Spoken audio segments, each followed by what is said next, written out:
Notice in verse 4, the text tells us they were filled with the Holy Spirit. And in verse 13, the mockers say they are filled with wine. Ephesians 5 uses that same contrast. It says, do not be filled with wine. Instead, be filled with the Holy Spirit. So what's the parallel between being filled with wine and being filled with the Holy Spirit? How does drunkenness give us a metaphor for the filling? You didn't think you would hear a sermon about how those were connected, did you? How does drunkenness connect to being filled with the Holy Spirit? Look, I hope you haven't been drunk, but I know a lot of you have. And I know if you haven't, you got a lot of friends around you who have. And here's what you know about drunkenness, right? They call it being under the influence. Right? Like a DUI is driving under the influence. And what does that mean? It means that alcohol has taken over your judgment such that you are under its influence. You're still you, but you're doing stuff that's dumb, dangerous, and destructive. Right? Like alcohol has sort of taken over and impaired your judgment so that you're still you, but you're not acting in the way that you would if you were really yourself. Okay, now flip that over in a positive direction. Here's what it means to be filled with the Holy Spirit. You're still you, but you're not really acting like you would if you were being yourself.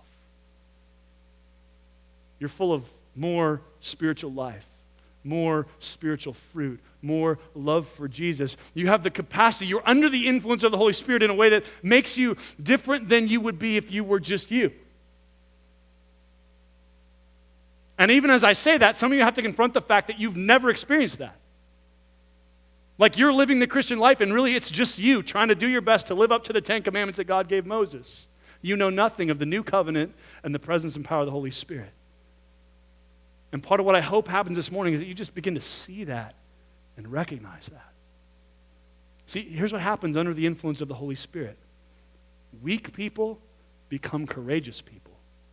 Scared, timid people become bold proclaimers of the gospel.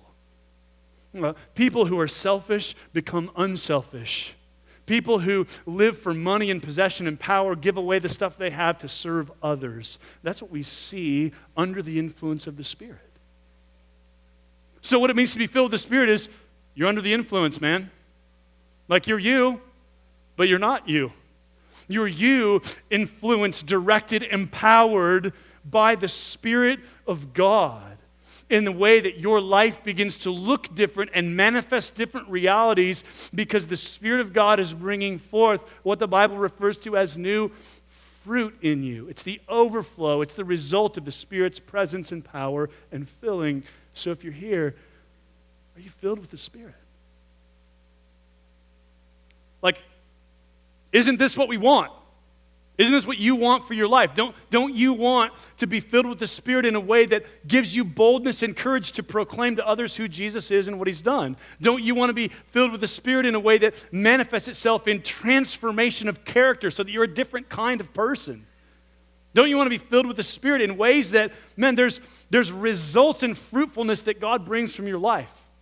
Don't we want to be filled with the Spirit in a way that our church begins to look more beautiful and the gospel begins to be more credible because we are more transformed? That's what the Spirit's come to do.